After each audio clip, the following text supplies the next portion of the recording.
Hey, you know what? I know it's not Sunday, right? It's not. It's not Sunday at all. It's not a fever dream. It's real. It's happening. It's high off the glass. I'm OThaGreat. I am here. I am so happy to be here on a Friday. Look here, y'all. We got a lot going on this weekend. There is tremendous. There is a bunch of stuff going on this weekend. I am so happy to do this show. My brother, Coach Damon, play a sound studio audience. Coach Damon Hill is in the audience today. The audience is on the mic today. He is co-hosting with me. On as my illustrious guest that we have on, who is about to be brought on in 2 seconds by my amazing executive producer, Justin Kickett. We have Mr. Bro, I don't even know. To be honest with you, oh shoot, come on, Cursor. Where you at, Cursor? What's up, Grant? Yo, what in the... Yo, Just, come here. What you do with this computer, Just? He over here looking like Zoolander. Right, this shit. See? Zoolander 2024. I can't find... Just, come fix this shit. Yo, I have no cursor. Oh, there it is. All right, bet. This shit is stupid. Yo, my amazing guest that came in the building today, Grant, I don't even know your name, but Grant, the amazing locksmith, is in the building, everybody. We're so happy he is here. How are you, Grant? The mobile locksmith. The mobile locksmith. How are you, G? Oh, you muted. You muted. Okay, yo, Just come in here and unmute Grant, and I got to get this thing off the screen. Come here. This is starting off amazingly. I love how great this is starting. Close that. There we go. Get him off. Get him unmuted. We are jumping into it. Like I said, we are. I am busy this weekend. What up, Slim? How you living, bro? I am busy this Sunday. I am doing High on the Vine. I am so excited about that amazing event that is hosted by my boy Big J. That is Elite Homegrown Academy. That is Elitist brand. I am doing that this Sunday. So I am doing the show today. Luckily, Coach was available to do it today, so we're here to knock it out. It has been a little minute since we have done High Off the Glass. Last Sunday, I was blessed. I was able to be in Chicago, Illinois, one of my favorite fucking cities, and I saw, thank you, sir, right on Just for hooking it up. I got to see one of my favorite groups ever in life, which was the Fugees, and the Fugees completely ripped it. They killed it. Was up there with my lady, and we enjoyed it. It was amazing. It was an amazing show. So just blessed to see them cats. That was a bucket list. I had already seen Miss Lauryn Hill when she was here. I guess it was the 15th anniversary or whatever for 15th anniversary for Miss Education, and now I got to see the 25th anniversary tour for Miss Education, and it's the 27th year of the score coming out, y'all. So that show, that was a bucket list, and since we couldn't do it earlier, we could do it now. Grant, the mobile locksmith, is in the building. How are you, Grant? Doing well. Can you hear me? Oh, yes, I can. We can definitely hear you, brother. Thank you for jumping in. This was very last minute, and I appreciate you jumping on. You are an ex basketball player. Your skill was known here in because wait, hold up. Did you even play in St. Louis? No. Nah, I'm not from St. Louis originally. Exactly. I'm from Ohio. Exactly. Played in Ohio. Yeah, that's why I didn't say St. Louis. And your skill was known in Ohio. I remember you coming on the show and telling us your story. And I need you, bro.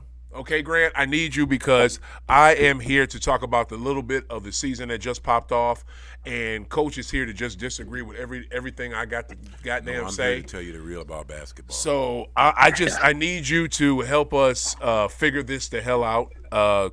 Later in the show today, we're going to jump into Learn Something segment. Then we're going to jump into the Marijuana Minute because there is a lot going on with marijuana right now in the United States of America and globally.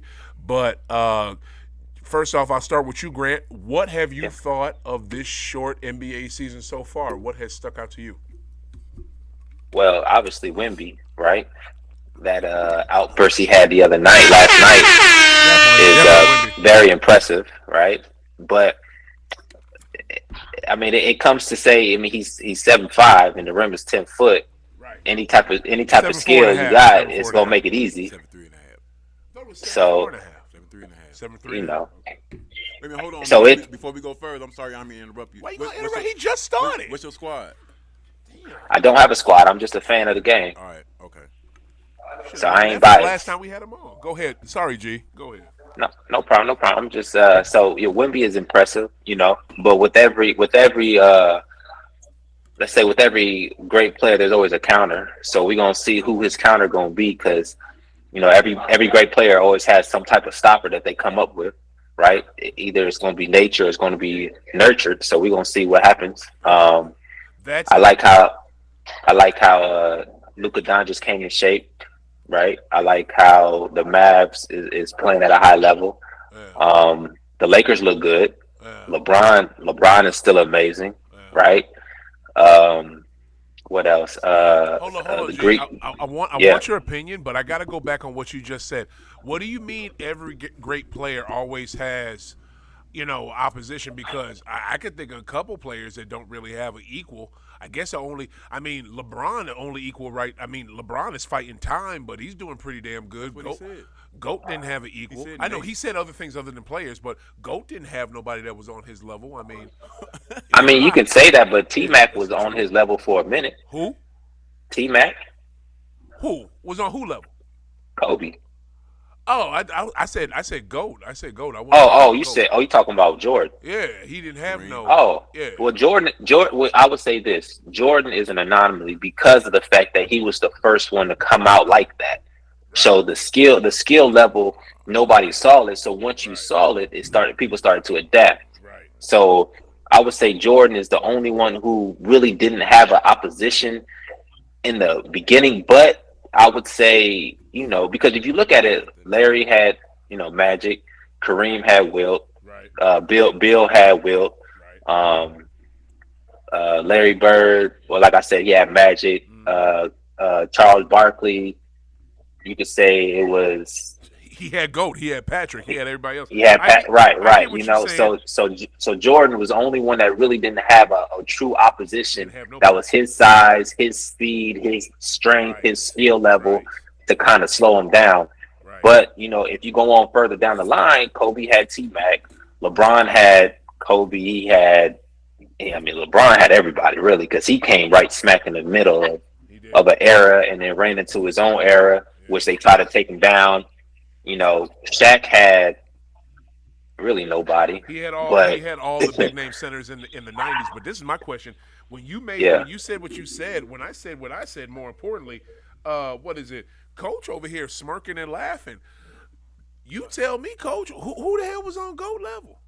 Because when I said that, you laugh like I'm lying. Who was on GOAT level? First of all, we all know the GOAT is Kareem. What up, Cass? How you living, money? What up, bro?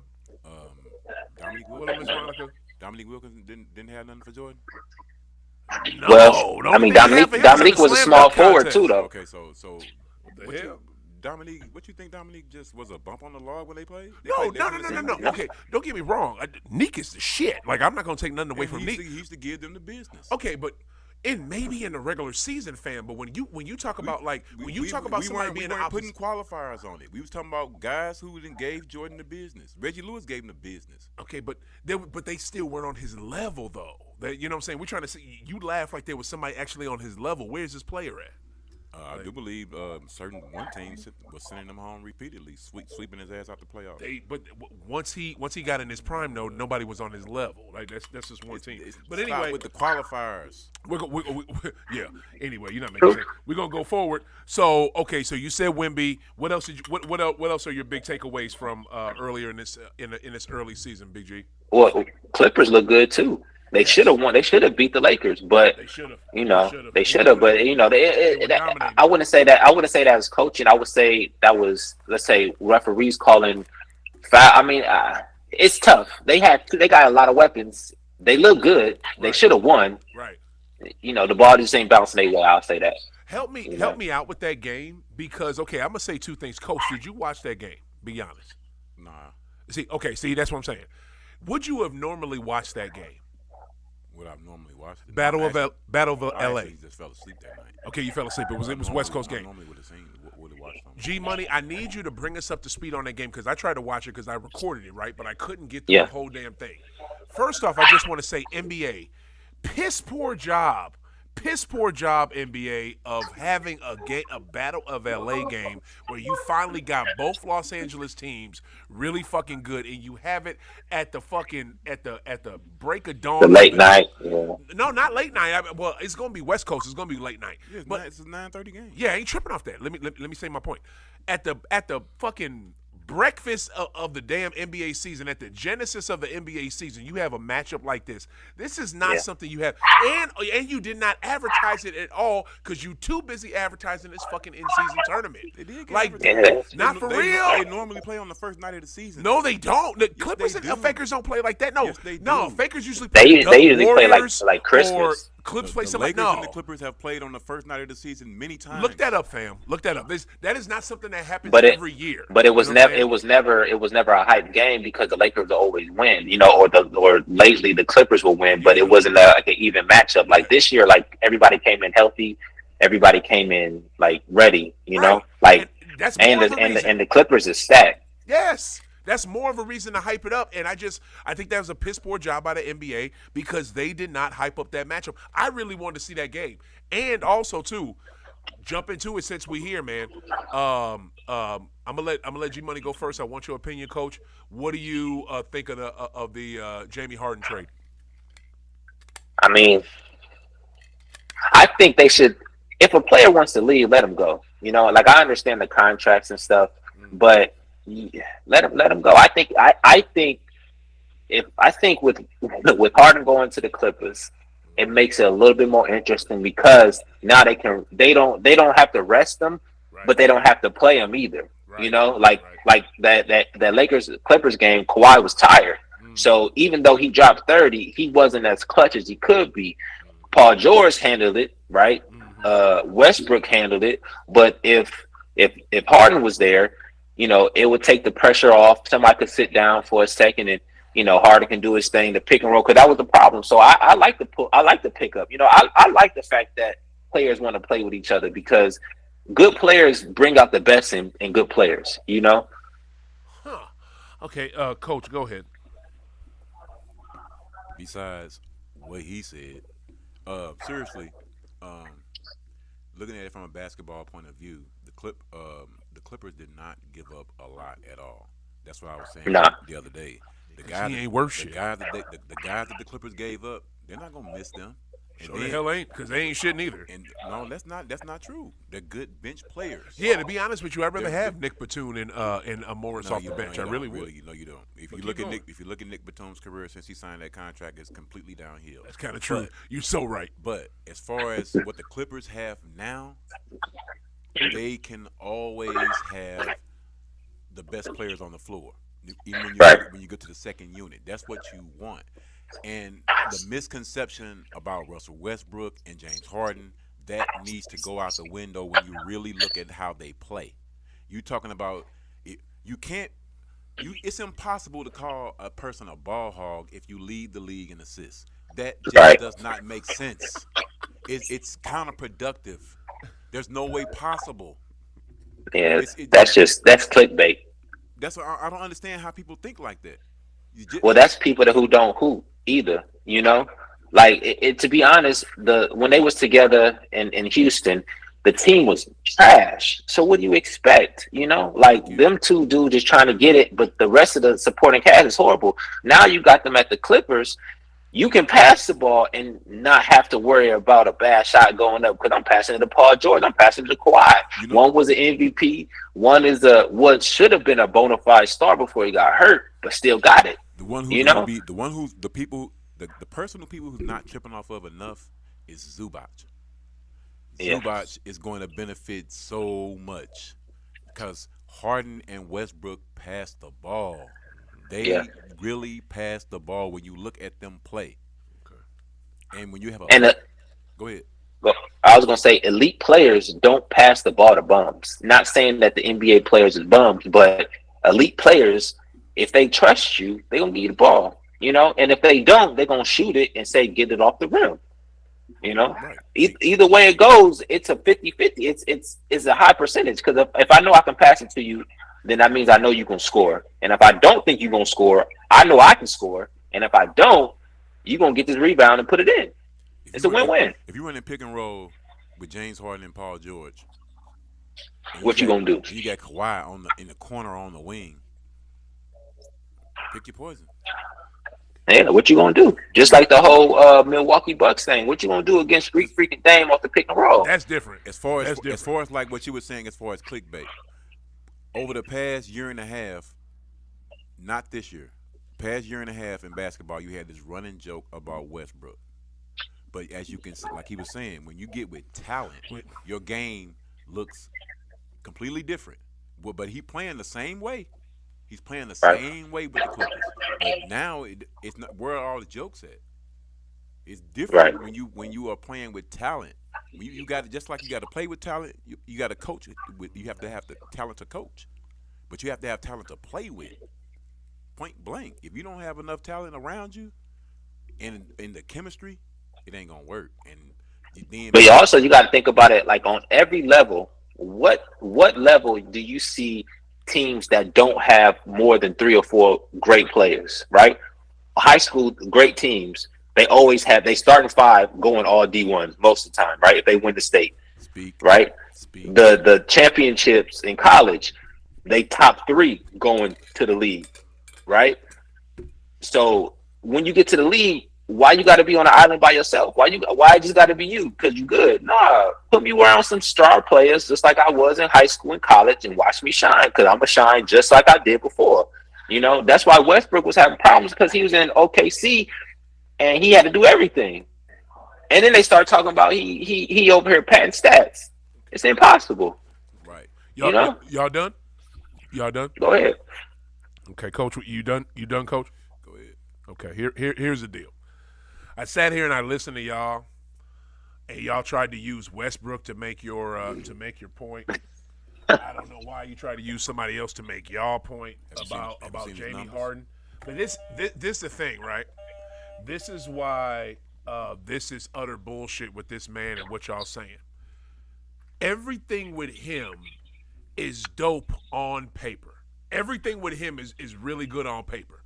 But what have we seen time after time after time after time again? What did you no, see no. I'll let you talk. What did you see? I'll let you talk. This man samples. We have a huge sample size of this dude's career in minor games, middle important games, and super important games. And I'm going to tell you what the fuck we see. Every time it is a big game, this dude nuts up and he does not show the hell up, and or he causes chaos on a team where we can't focus on winning or playing the game because we have to get this cancer out of our locker room. I don't understand why y'all think this time it will work. I don't understand why the Clippers were stupid enough to bring this fool on. But NBA players, Russell, I guess, wanted him. Kawhi wanted him.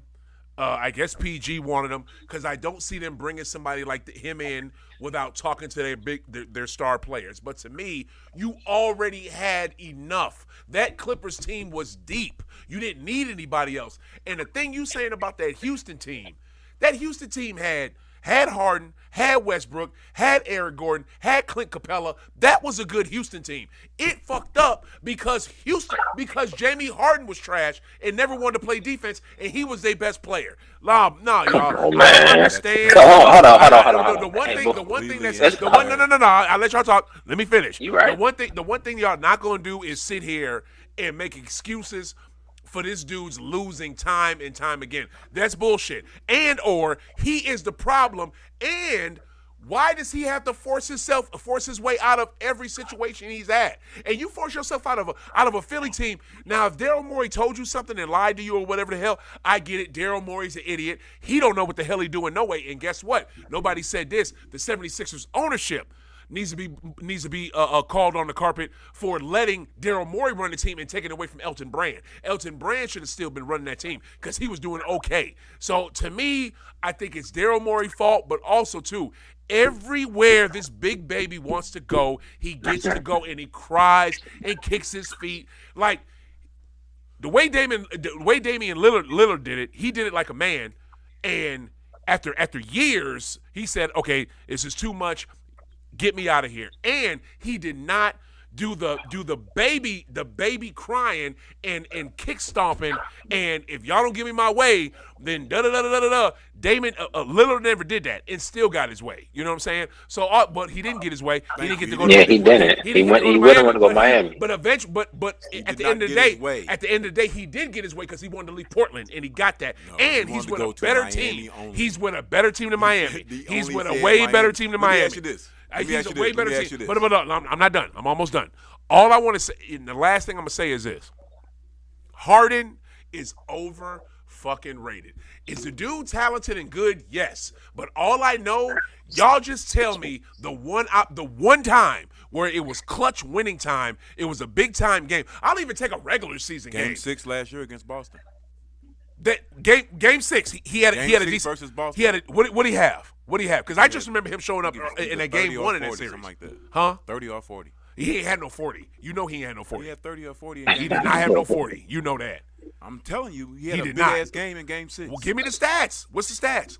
Because I'll be honest with you, I just remember him going off in Game 1. Because when they needed him, we won Game 6.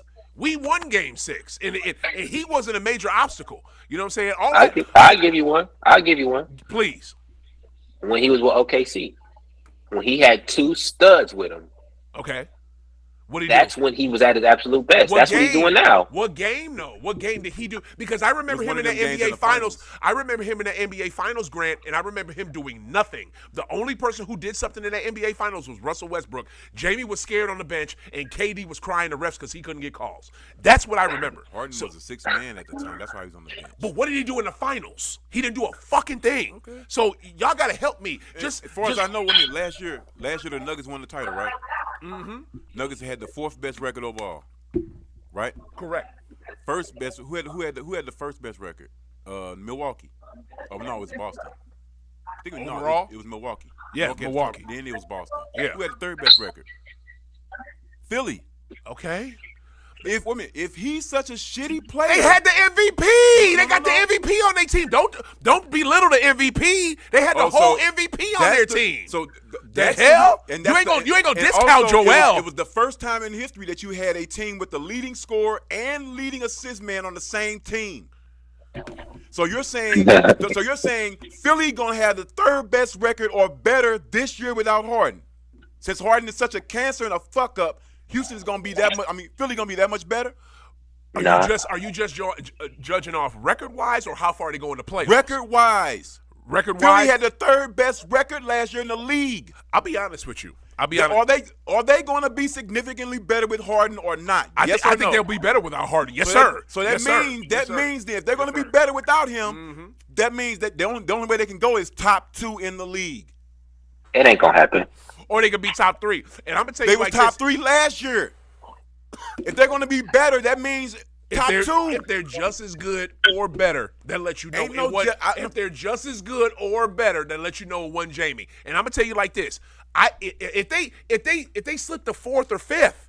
Or 6th, I don't give a shit. That means, I bet you money. That means they were better with him. I bet you money they'd rather have that fool out the locker room because he did not want to be there. That's only because they changed it on him. They taking the ball out of his hand. I'm pretty sure they was like, we're going to get a ball to Maxey, and we're going to put you off the ball. That's what happened in Houston too, though. They was letting them know, like, listen, James, we about to move you off the ball and move in a different direction. That's why he won the league. That's not true in Houston. All he did was run the point, and that's why him and CP3 couldn't make that shit work because he always had to have the ball. That's not true. And then in Philly, Maxey got the ball a little bit. It didn't work in Houston because CP3 got hurt in the playoffs. He got hurt in Game 6. Oh, okay then, but that's not. That's why it didn't work. They were the top 2 seed. They had Golden State beat, and Chris Paul got hurt. They wasn't winning that shit. I was at the game. Good for you. They had them I watched beat. the whole fucking series. They had them beat. They was favored. They didn't win. That doesn't. It don't matter what CP3 almost got happened. hurt. That's why they didn't win Phoenix that series. almost came back against the Don't get me Spurs wrong. last night, but Don't they get me didn't. wrong. Harden came up small in Game 7.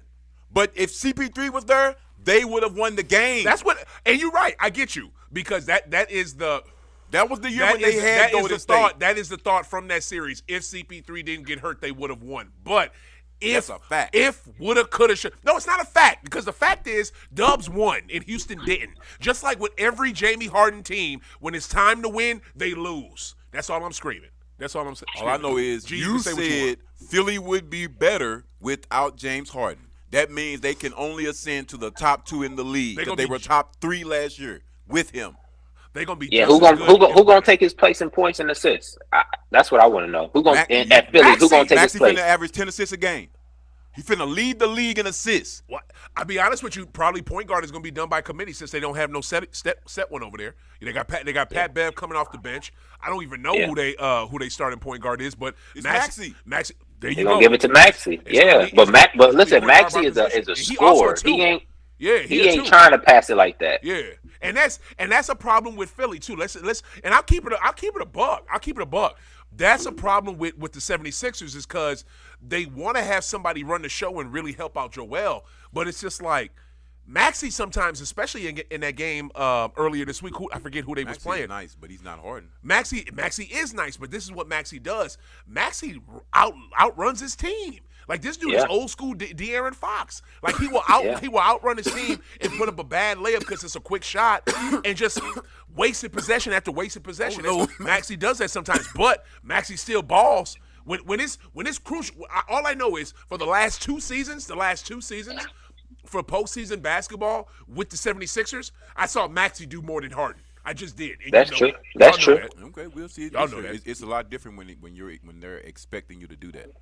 Exactly. It's different when you ain't the man. Now the focus going to be on Maxey and Embiid, and we're going to see what he do. I mean, I'm not saying he not going to shine because he is faster and quicker than a lot of people in the league, so he going to get his shot up, But when they put the defense towards him and double him and make him pass it out that double team, and then they face guard Embiid and make Embiid shoot all them 3-pointers, we're going to see what happens. Right. Because if you think about it, Wemby is going to hold Embiid, right? Yeah. So they going to equal themselves out. Maxey is gonna go ham against the Spurs, but they're gonna double him, and they're gonna pass it to who? Okay, yeah, true that. Okay, so since you done jumped into it, is that who the Sixers got Spurs in the first round of the in-season tournament? No. Well, I don't even know. I didn't even look. He was just throwing a hypothetical situation. Yeah, I was just doing a hypothetical because that's his only.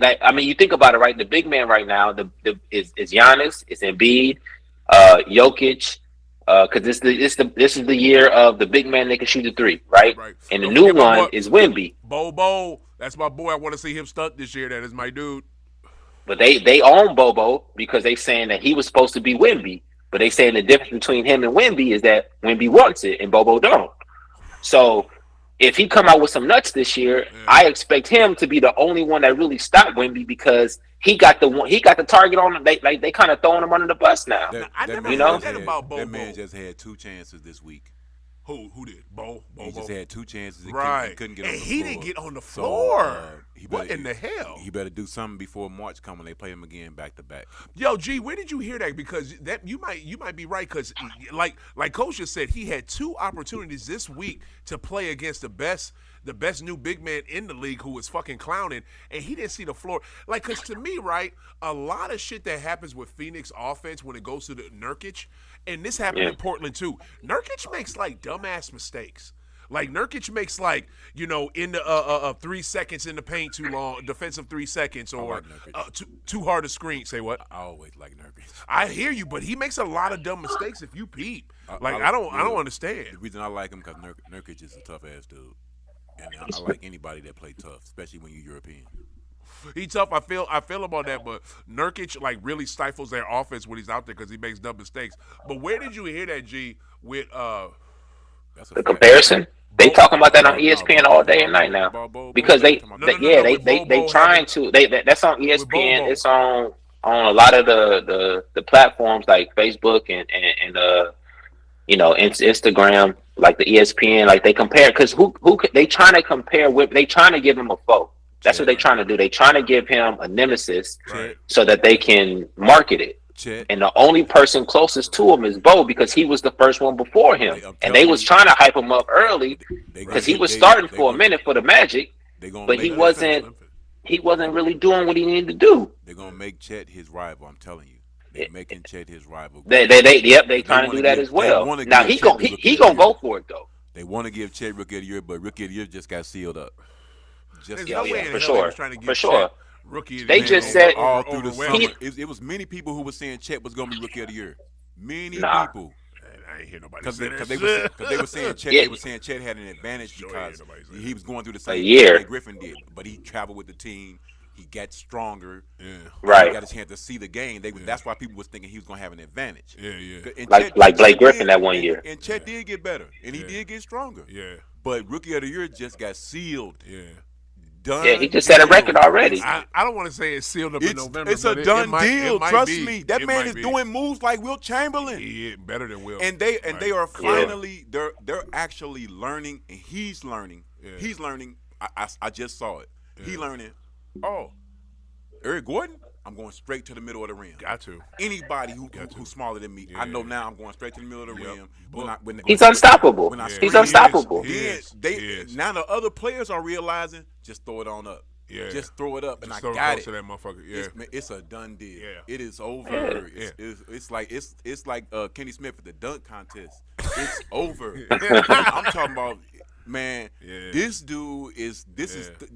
These are the same kind of moves that Wilt Chamberlain did on them highlights, man. When I seen him doing, it's just one he just turned and just flipped it, and it's like, he gonna hit 100. You got to see how the players are reacting. Think about it. He ain't even going to the line. Hold on, right? He only went to the line 6 times. That's true. You think he gonna hit 100 points, G? Yeah, you gotta understand. This is the worst he gonna be. This is the worst he gonna be. He just hit 38, 10 and 4 against KD. Right? Like, good God. And KD is unstoppable. LeBron can't even stop KD. Take the offense out the equation. Look at his D. Yeah. He getting steals. Yeah. He's playing all over the perimeter. Yeah. And he getting back the to worst. the middle. Yeah. This is the worst. He gonna average 50. Man, I seen him on the right wing. You think he gonna average 50 points? In his third, fourth year, when he gets strong, he gonna average 50. Ooh, shit. Yeah, okay. Here's the thing. Coach been hype on this dude for a while. I seen what he was. I thought he looked dope, but I was just like, I ain't gonna really, get hype until I see him actually in the league. And I had a wait and see mentality. Coach was mad at me for having that, but I had it because common fucking sense. And this dude is that deal. Like the way he handles the rock, the way he gets in the paint. I wish he stay in the paint a little bit more. I'm not gonna front. I wish he do more stuff down there. But the defensive presence and the offensive presence. The way this is how you know you dope, right? The way KD was talking about dude after the last game, the Thursday night game, the way KD was talking about dude reminded me of the way Legend was talking about GOAT when they played when GOAT dropped 63 on their ass in the Garden in '86. They said he was Jesus in the flesh. Yeah, I mean, like, you know what I'm saying? Like the way KD was talking about this cat reminded me of that. It's fucking stupid. You know what I'm saying? Like he's dumb nice. He's all that shit. He's like that.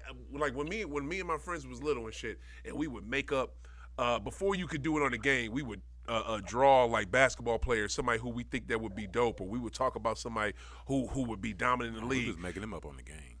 Well, yeah, but I don't know if you could make cats this tall.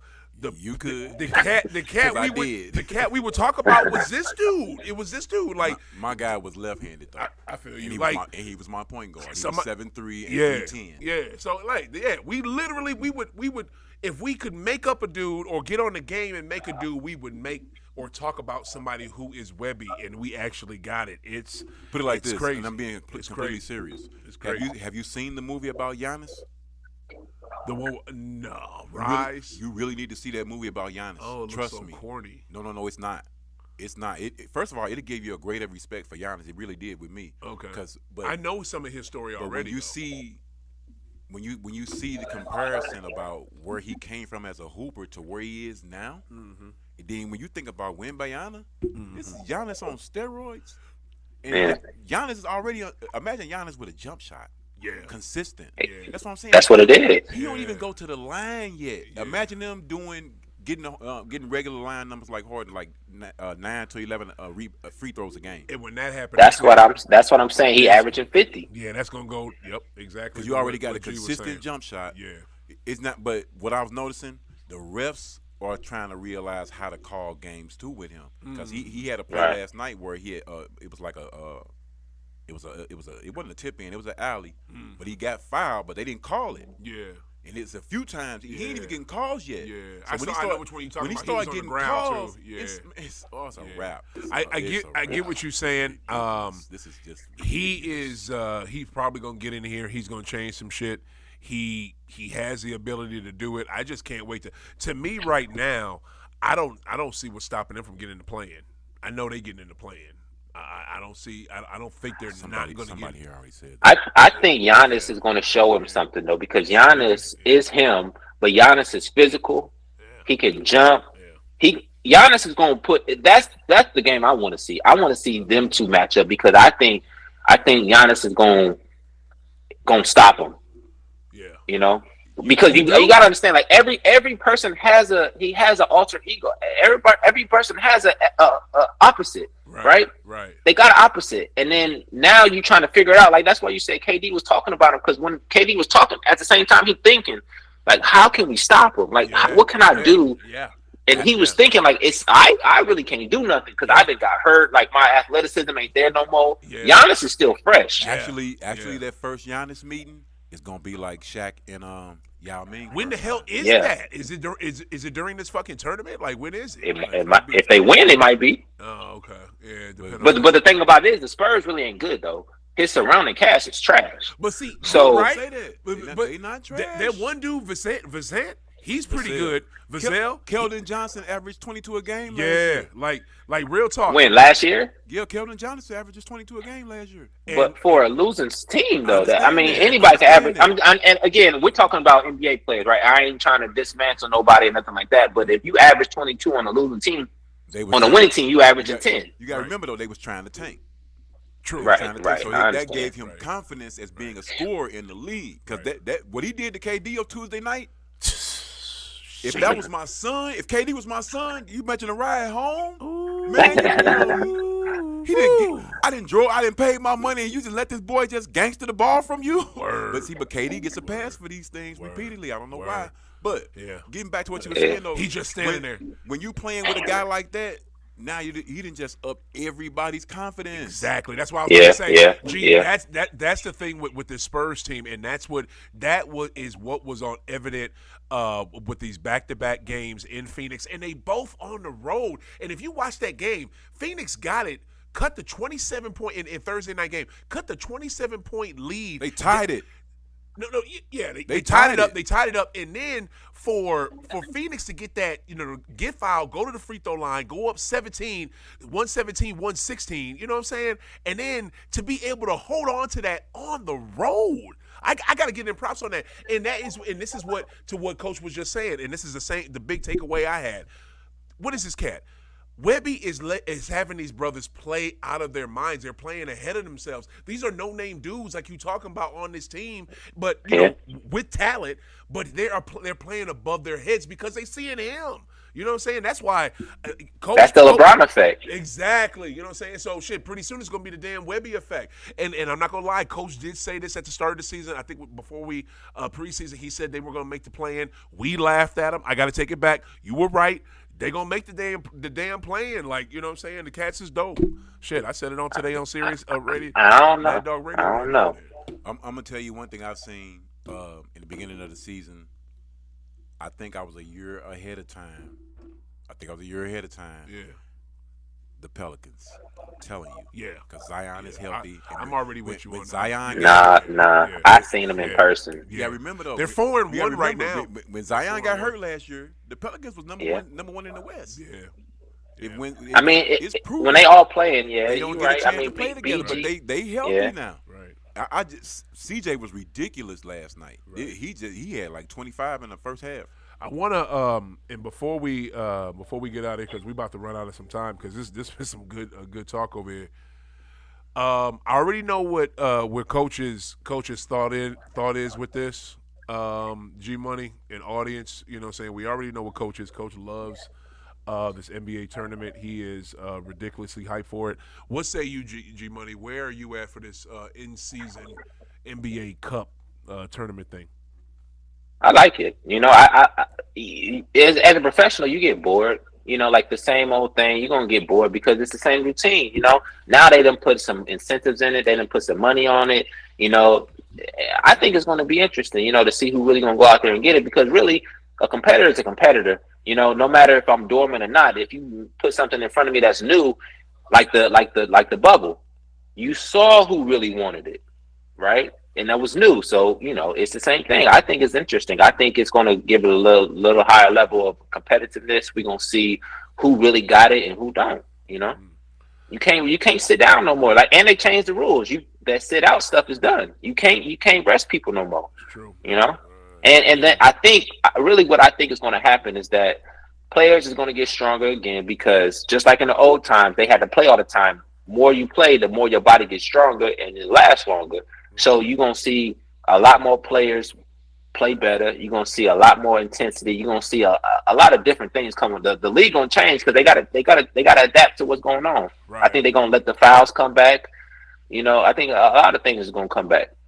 Well, I'll tell you one thing. In the first round of this thing, is Milwaukee's up 10 on the Knicks, 53-43, and it's a tight one right now in the third quarter between the Pacers and the Cavs. Go ahead, Indy. 135 left in the third. I'm just me personally. I'm gonna say this before I give it to Coach. I'm just not hyped for it. You know what I'm saying? I'm not hyped for it because I don't know what it is. You know what I'm saying? I don't know what it is. When it's explained to me, it sounds stupid. And then when I try to read it, it sounds stupid.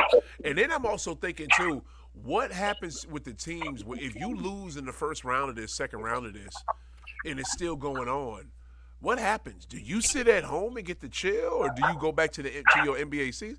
Like, what the fuck? You know what I'm saying? It's just it can't get explained simple enough. It's just regular games. It's just a regular schedule. So what happens then with losing teams? What do? We just keep you playing your schedule. Okay. They should get fined. You go back to your schedule, even though this tournament is still going on. Ain't never changed nothing has changed. It's just pool play on Tuesdays and Thursdays. But again, no, if you're out, do you go back to your NBA schedule? No one is deviating from their schedule. These are all regular scheduled games. It's just on a Tuesday and Friday, they're counting as pool games. That's it. Huh. And then whoever got the best record from the pools, they play in the semis. Oh yeah, so it's only on Tuesdays and Fridays? That's what I've been told you. Oh my God. But you got it's like back when you were in high school when you had the tournaments in the weekend, like they doing the same, like they not changing the routine. It's the same stuff. Like every level, it has the same tournament style. The NBA never just had a tournament style to the end. Not in the pros, G. Exactly. And the only tournament we got in the pros is the only tournament we need, which is the playoffs. That's the only one. But look. I'll give y'all this. I was not for the play-in tournament when they first introduced that because I didn't understand that at first. But see how that played out and how dope that was. I was with it. You know what I'm saying? So this may be dope. This may be good. All I know is as of right now, I don't understand it, and I don't see the big deal with why you're making these special courts and special jerseys. And what's the deal? This weird ass trophy they get. Special courts and special jerseys, man. I'm just saying. That's what it is. You ready to jump to your segment? It's all marketing. Yeah, that's all. That's all it is. You know what I'm saying? That touches on something too with this segment. Yeah. All right, y'all. We about to jump into the learn something segment. Let's see if this is this here music. Let's see what this is. I don't need no music. You don't need no music? Purchase your tracks today. Nope. That's definitely not your music. All right. All right, y'all. We gonna jump into coaches. Technical difficulties all night. So. No, we ain't have it all night. It was just at the beginning because just went in here to hook it up faster. What's the name? It's 7:49. So leave time for me to do my shit. And everybody, let's listen up for learn something. Good evening. Once again, this segment tonight is the joy of tournaments. and I'm glad we got a guest on tonight who can, like I was telling you earlier, who's a living witness to what it is like to play in a tournament. When once I like I was saying, telling you before, I've played in a tournament. I've been to tournaments. I got this. Like I love tournaments. I have this. As far as tournaments, when you're like he was saying, when you're a kid playing during the season, beginning of the season, you got tournaments. High school, you got tournaments going on. Shout out to the Denver Miller tournament, the Borgia tournament, the MICDS Christmas tournament, Merrimack Holiday tournament, the Normandy Christmas tournament, which is one of the best tournaments ever. If you get a chance, always go to the Normandy Christmas tournament as far as high school basketball. You going this year? I'm gonna try to if I can. Give me a ticket. I will go. You ain't gonna give like me you a say, ticket. you got the college tournaments when the season start. Players love tournaments because, like you said, like he stated, as a coach, you're trying to get the players to play as many games as they possibly can, so you can get better and get stronger. And then that atmosphere, that feeling of going to a tournament and trying to win this tournament. You know what I'm saying? You there all day, you watching boys, girls, different ages. Just that whole atmosphere, that whole feeling. Parents, different rivalries start with different teams. Yeah. And then, like you were saying, speaking about the uniforms, like when you have a program that's even some programs that are strong, some programs are weak. Some people have money, some people don't. But we always made sure we had a special uniform for Sundays. It's championship day. We coming out. We already got the best uniforms. But on Sundays, everybody know we coming in all black because we coming to take care of business. And then the whole feeling that you get as a team and the parents, man, you just get fired up. I'll get fired up just thinking about it. But like you say, if you could speak a little bit about playing in a tournament, yeah. Like, what would you say would be your most memorable tournament?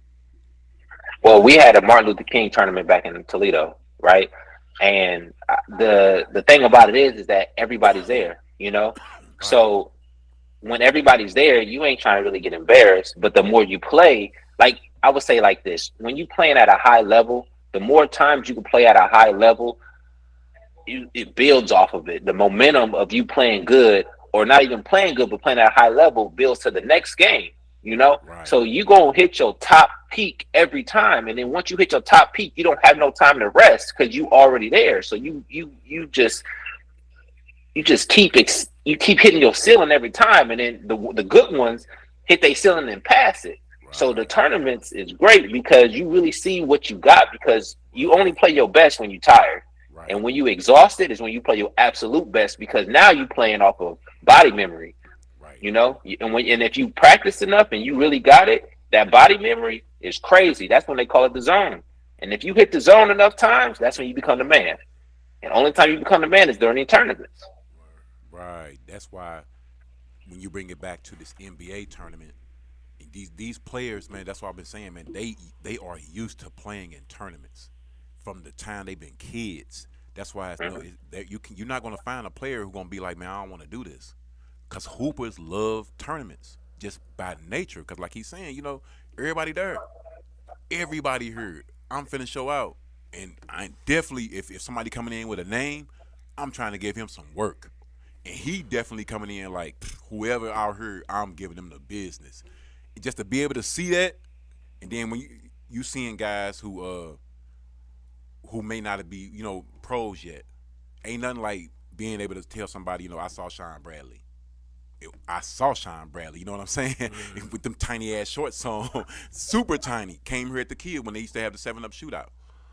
Tell me you got another name better than Sean Bradley. Alonzo Mourning played LaFonso Ellis here at the Kill. Those are two. You know what I'm saying? Yeah, when you talking about being able to see stuff like that or seeing like local legends, things like that, all this stuff goes on at tournaments, and that's what, you know, it's just, hooping is just built, man. Tournaments is just a life. It's nothing like a tournament. Like my cousin Rodney was saying, shout out to him tonight.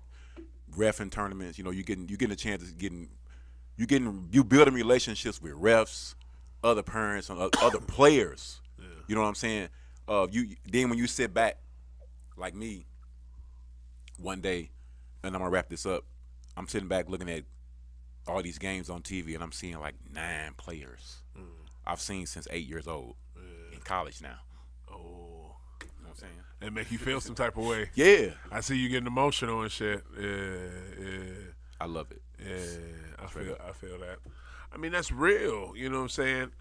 And all right, is that it? That's it. Okay, bet. All right, here we go. Boom. All right, I was learning something, y'all. I was just saying. You know what? You are 100% correct, Coach. That is the reason. G Money. That is the reason why I love tournaments myself. That's the reason why I love sports for what you just named. You know what I'm saying? Right. Do you want to hit this? You ain't got to hit this, smoke that little sorry ass roach. It's good. You sure you want to hit it? Tobacco. It's Tyson papers too. These Tyson papers be on here. No tobacco needed. Expensive ass papers. They're not even that expensive. Have you hit it? Have you smoked one of these yet? Yeah, I did. And when I did, I'm like, I ain't buying that shit again. It's better than them blunts, and it's $5. just like, no, they're not. You went to the wrong place. Anyways, sports and tournaments bring those emotions that you just displayed. You understand what I'm saying? Like what you just talked about, that shit happens in sports. It happens in different walks of life too, but it really happens in sports, and it happens at tournaments. But you know what the big difference, y'all, between that and this is?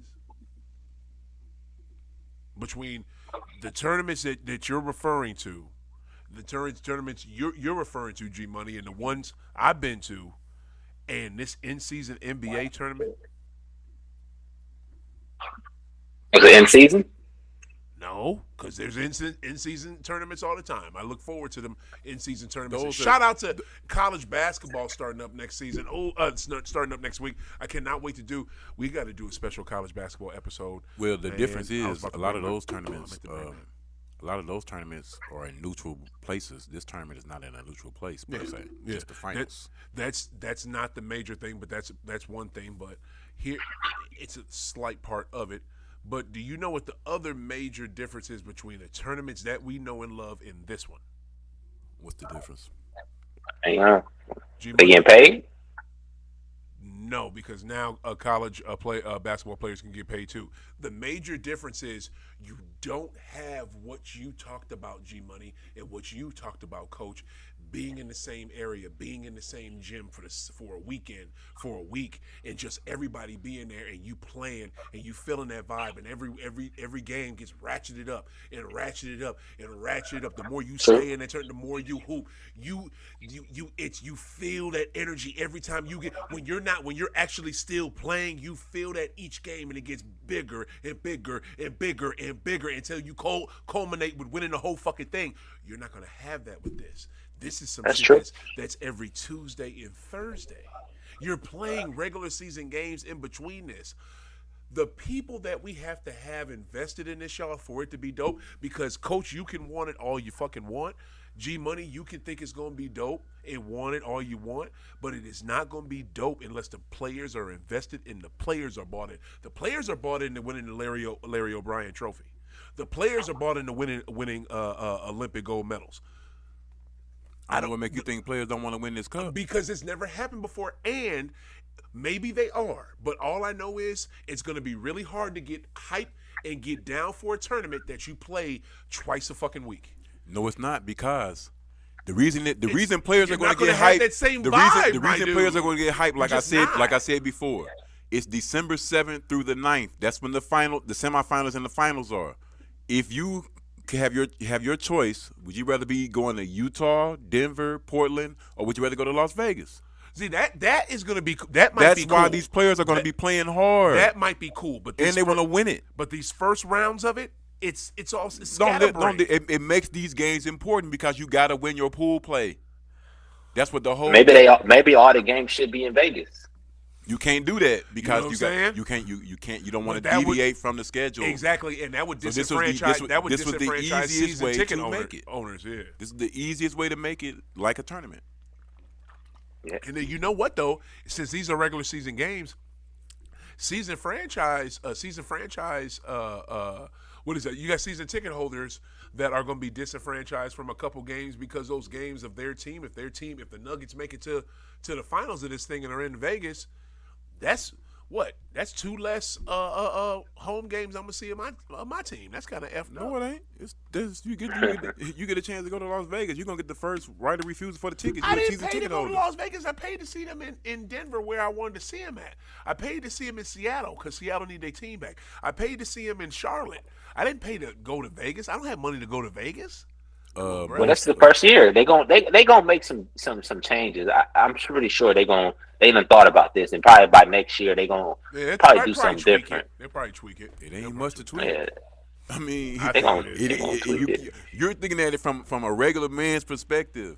It ain't nobody who don't want to go to Las Vegas to see some basketball. Summer league. I want to go to summer league, no doubt. Well, personally, I want to go. It's on my bucket list because you got like 5 different conference tournaments in Las Vegas. The summer league? No, college basketball. Oh yes, like 5 different conference tournaments going on at one time. Yeah. So side note, since we here anyway, yo, Just, can I go past 8? Bet that. What are y'all feelings about the college season starting up next week? I'm excited. I'm excited for it. We're gonna see what happens. I don't got no expectations. I didn't expect UConn to win it last year. Word. We're gonna see what happens. For real. What about you, Coach? All I got to say is fuck Duke and North Carolina because they ain't playing. Both of them ain't playing nobody. And you want to talk about some high ass tickets? Duke is playing, I think, like Campbell. Yeah. Man, these tickets was like $440 for Cameron Indoor Stadium. Was it? No, it ain't gonna be for front row. That's because they got that boy coming, ain't it? Carolina. Yeah. That's next year. That's right. He don't even come this year. Carolina got a game the same night. Yeah. And they ain't playing nobody. And they tickets was I think they playing Ryder. And Carolina tickets was like $280. Has anybody seen it? Was it Connor Flag? Something Cooper Flag? Flag. Flag. Yeah, Cooper Flag. Yeah. Is he nice? Yeah, he's nice. Yeah, he's nice. You don't make number 1 in the nation when you ain't nice. Word. He is. But nice. think about it though. Like Wemby is already done set the bar, so he ain't nobody now. You know what I'm saying? Like they talking about he gonna be like the number 1 pick, but you ain't 7'5". Yeah. So all the hype that he gonna have is watered down because Wemby is the. I mean, it's just it. Yeah. Ain't he a 2? He's a 2, right? Nah, he's a. What is it? I don't know. I think he's a 4, 3 or 4. 3 or 4. Okay. All right. I think so. See, that's the thing that Wemby got.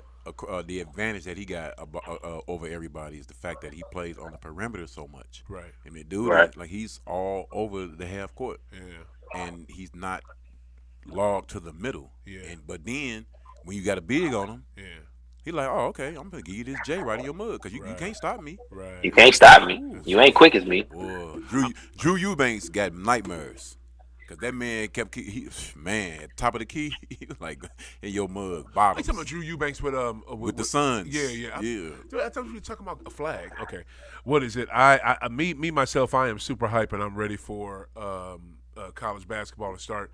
I cannot wait to see what my Tar Heels do, and I'm low key waiting. Not even low key. I am trying to go to I'm speaking into existence. Lord, let me get as many cheap or free college tickets.